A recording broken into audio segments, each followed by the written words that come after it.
if you have money as your number one priority and the number one reason as to why you're doing things, you need to rethink why you're doing business or why you're doing whatever it is that you're fucking doing.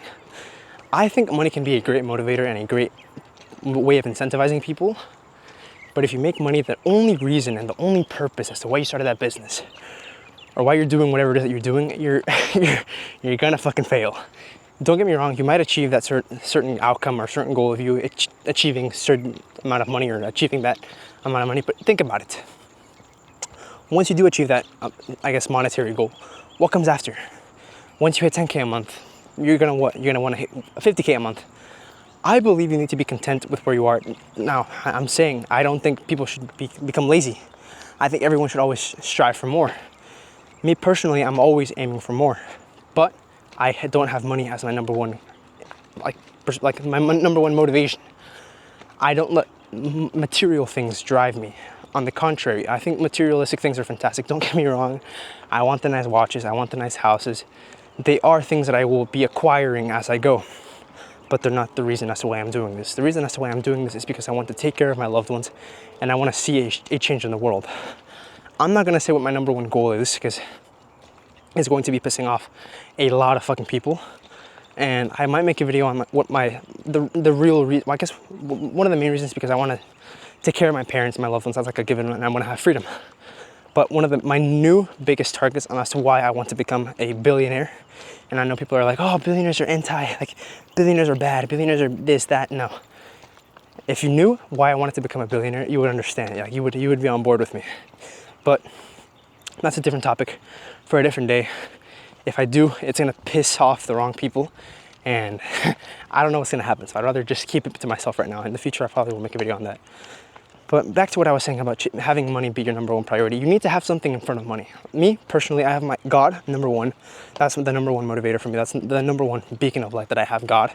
And then besides that, I have my family, my loved ones, and actually wanting to grow for my selfish reasons. You could say ego, you could say my arrogance. No, I personally think it's just my selfish reasons because I love growth. And I find purpose in becoming better and improving myself. Because I've noticed the saddest and the most, I guess I want to say depressed because I've never technically been depressed, but the saddest period of my life, or the saddest periods, is when I wasn't improving and I wasn't trying to achieve a certain level of success. I wasn't chasing anything. So I need to have my selfish reasons as to why I do things. And like I said previously, God is number one. My family is also on that. And I also have my selfish reasons. Because in order for me to not kill myself, I need to be chasing after something. But yeah, I don't know. That's just my perspective on all this. You can't have money be the number one reason as to why you start the business, because if it is the number one reason as to why you start the business, then, I mean, like I said, you will probably become rich and you will probably become financially stable. But if you don't have like a family or you don't have something else like that is driving you, you will eventually just get tired. Like, for example, there's this guy who I met. I went to a networking event not too long ago, and there's multiple people that I talked to, all extremely wealthy, extremely successful. But I noticed the two biggest differences. There was one area of very successful people that don't have families and live very nice lives. I mean, both of them live very nice lives. But there's one person that stood out to me from the crowd. And he has a family. He's probably my favorite. Actually, I'll call him out right now. Travis. Travis is probably one of my favorite people that I met at that event. And he is very, very family oriented. In contrast to another person that I met, who's also a fantastic guy. All the people at that event are fantastic. But another person he's a little bit older, but he doesn't have a family. And he's more sour. He's just more angry. And I'm not saying that it's because he doesn't have a family, but I've also it's just like a trend that I've noticed. The ones who don't have families tend to be a bit more arrogant and a bit more closed and a bit more, a bit more different.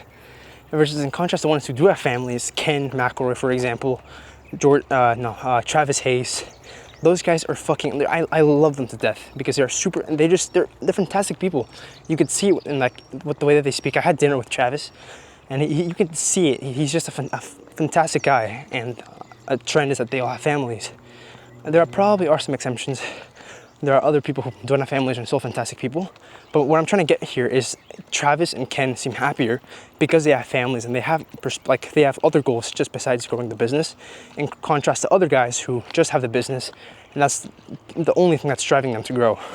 Which, don't get me wrong, I think having your business be the number one driving as to why you grow, as the number one factor of motivation for you to grow is not too bad. But I think you need to find something else. Or, I don't know, do whatever it is that you want to do. Done yapping. Follow my main channel. A link is in the bio.